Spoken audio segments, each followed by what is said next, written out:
Hey, what's going on, everyone? How you guys doing? My name is Matt Jarbo. This is Three Buck Theater, and right now I am fighting an absolute terrible cold that is just keeping me up at night because I can't stop coughing. And so last night, in the middle of the night, I was laying there restless in bed and thought, you know what? I'm gonna pop on Netflix and I'm just gonna see what is going to catch my fancy. So, looking at their new top 10 list of what's the most watched content in the country, I actually happened to come across a show called I Am Not Okay With This, which just dropped on Tuesday, so a couple days ago, and I decided to give it a watch. It's a new series starring Sophia Lillis from the It movies, as well as the dude who played Stanley in the It movies, ironically enough, playing Stanley in this movie or this show as well.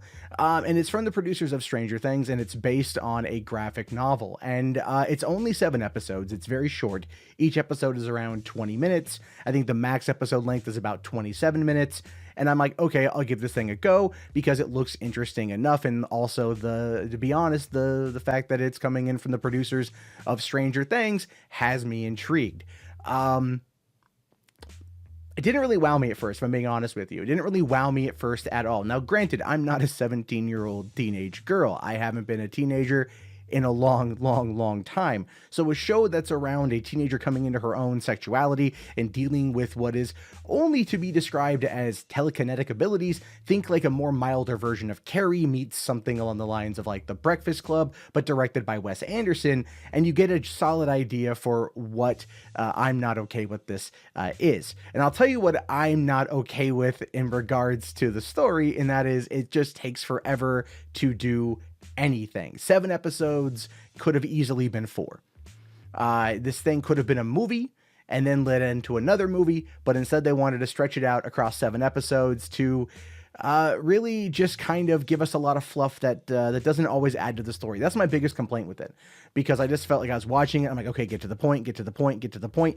And 20 minutes just kind of made the episodes go by relatively quickly, which is a good thing because you want to feel like there is always something coming. So having that short of episode length allows the audience to binge through it pretty quick. I think overall you're looking at about 150 minutes for the full 7 episodes. So it is like watching a 2.5 hour long movie. So it's not that bad. But had this show been full 44 minutes or an hour long episode, my God, I would have turned it off after the first one. I just would have been done with it.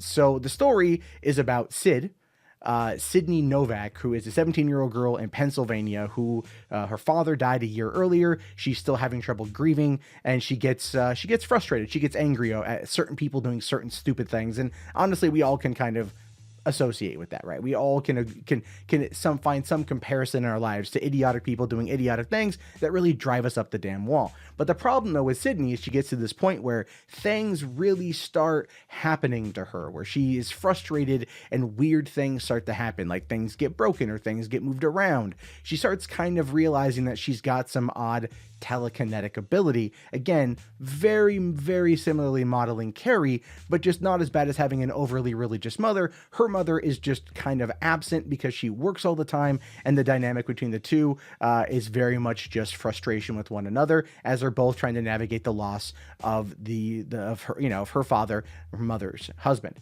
And as a result, because he killed himself, so that's a big kind of part of all this. It comes into play at some point in time towards like the latter half of the season, but other than that, it's really like nothing about the dad that would make you really kind of question whether or not whatever she has is inherited, right? Even though they do heavily apply at that. But the biggest issue with the show is that it's really about the relationship between Sydney and Stanley. Stanley being the odd, precarious drug dealer who dresses very peculiarly. You know, he likes to go to thrift stores. He likes to listen to old 1980s music, and he's like think John Cryer, right, from 16 Candles. That's kind of who Stanley is. Like I said, this show heavily takes a lot of inspiration from John Hughes movies in the 80s, but then just adds a bit of Stephen King. That's what they're trying to do with it. And again, at times it works, at times it really doesn't. So then you have Dina, who is her best friend. They've been best friends for a couple years since they both moved to the city around the same time. Dina recently kind of blossomed as a young woman, got rid of her braces, picked up a pair of boobs, and now she's got the attention of the head jock, the guy who leads the football team, who they're now dating, and obviously they're in a relationship. And Sid is not a big fan of this guy, and he doesn't really have any issue with her whatsoever, to be fair. At first, doesn't have any issue with her whatsoever, but he knows that she doesn't like him. But other than that, it's really just kind of what it is. Then she ends up, also kind of having these latent sexual attractions towards Dina, and she's trying to come to terms with that, which I thought was interesting, that she's grappling with her sexuality, where she does hook up with Stanley, but obviously it was just kind of like in the moment sort of thing, and then that's not really brought up again as being something she's interested in, but she's interested in Dina, and they don't really go into a lot of depth with that, right? This isn't like the L Word sort of thing. This is really, it's a coming out story, kind of like, it works mostly, but it's also not even like one of the main subplots. It's just, it's there, and it picks up occasionally, especially more towards the end, as Dina kind of starts to, like, I would say maybe reciprocate some feelings. I don't quite know. They don't really go into it too much because they don't get the opportunity to, because of what the jock does. And the jock pulls a straight up Carrie move where he ends up stealing her diary, after she outs him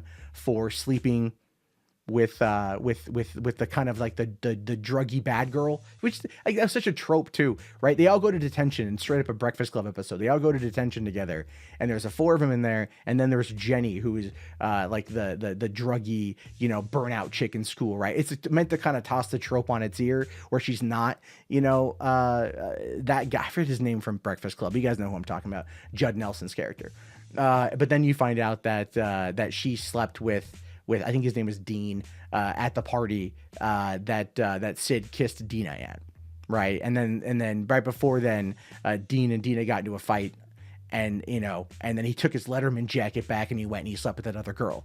Again, just kind of like, okay, like, I get it. It's high school. It's complex emotions, I guess. But really, that's kind of about it. And then he wants to get revenge on Sid, and then ends up kind of almost getting ready to spill her guts, spill the whole secret. And then his head explodes, Scanner style, which I kind of expected, to be honest with you, because they kept intercutting shots of her running covered in blood from the very first part of the first episode. And they've shown other shots of her at other locations covered in blood, indicating where she was going to end up once this event took place. And you could kind of realize that she was either going to tear out his throat, because that was a reference she had made earlier on to a bully who was bullying her younger brother, or she was going to pop his head open like a zit on her leg, or like the movie Scanners, again, pulling heavily from 1980s telekinetic Stephen King-esque situations. Very tropey sort of movie or TV show. And then you kind of get an idea that the world's much larger at the end of the show, because she runs, and there's this guy who's been kind of chasing her. Again, he shows up one time at the end of one episode, he just disappears, and then he reappears in a library, but he ends up freaking her out, and so she does like this psychic blast and like destroys the library, and that part was actually pretty cool. And then he appears at this guard tower lookout station at the end of the show, and he's just like, no, you shouldn't be afraid of them, they should be afraid of you, and let's begin your training. And that's referencing back to a scene at the beginning, I think episode 3, where Stanley figures it out, or episode 4, and then it's just like, oh, I'm going to be your mentor character. I'm going to be your mentor in this particular situation. And then so they're leaving the door open for season 2, where now she's going to learn to control her powers. And yeah, that's it.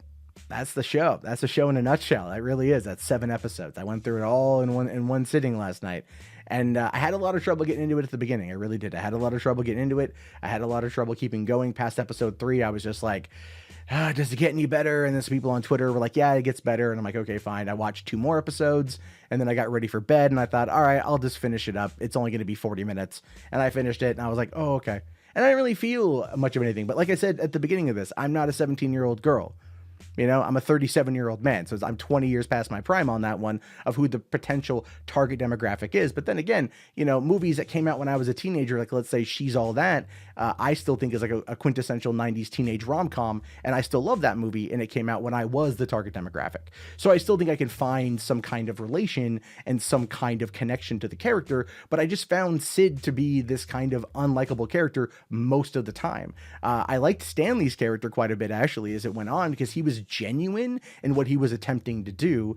Dina was more or less like, oh, I'm just dating this guy, and I'm not there for my best friend, and I don't know quite what's going on, and blah, blah, blah, blah, blah.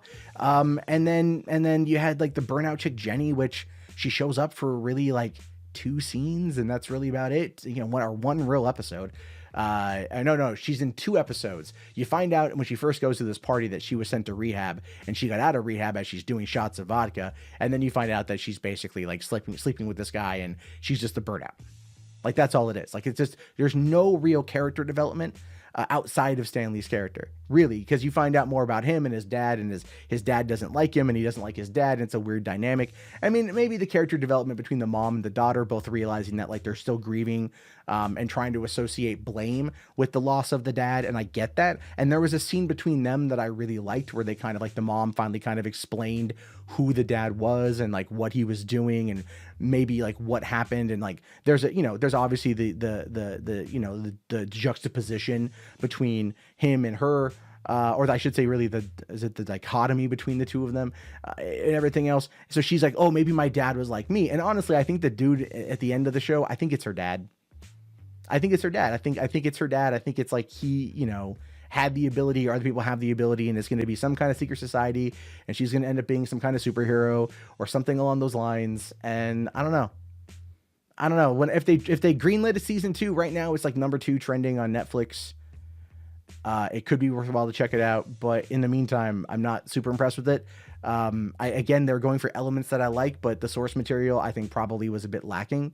I know it's from the director of The End of the Effing World, and that could just be his style, but I would really like it for them to get a different director, perhaps, or better writing, and like really kind of dive into the characters, because they're interesting enough to explore. But this show having a shorter than sitcom length, running time, doesn't give you a lot of time to really dive into the characters and push the story forward, because the story kind of ultimately went nowhere until the last episode. And that's like 7 episodes in, and you're just kind of left going, maybe this is what's going to happen. I don't know. I mean, if a season 2 pops up, I'll watch it, but I'm not going to rush out at midnight probably and check it out unless I'm sitting in bed and once again can't sleep and it just happens to be on. But if you guys saw it, because again, people's opinions of this are going to vary, I want to hear your thoughts. I want to hear your opinions. Let me know down in the comments below. I will talk to you guys all later. If you have any other Netflix recommendations for me, please let me know that as well. Have yourself a great day, everybody, and peace out.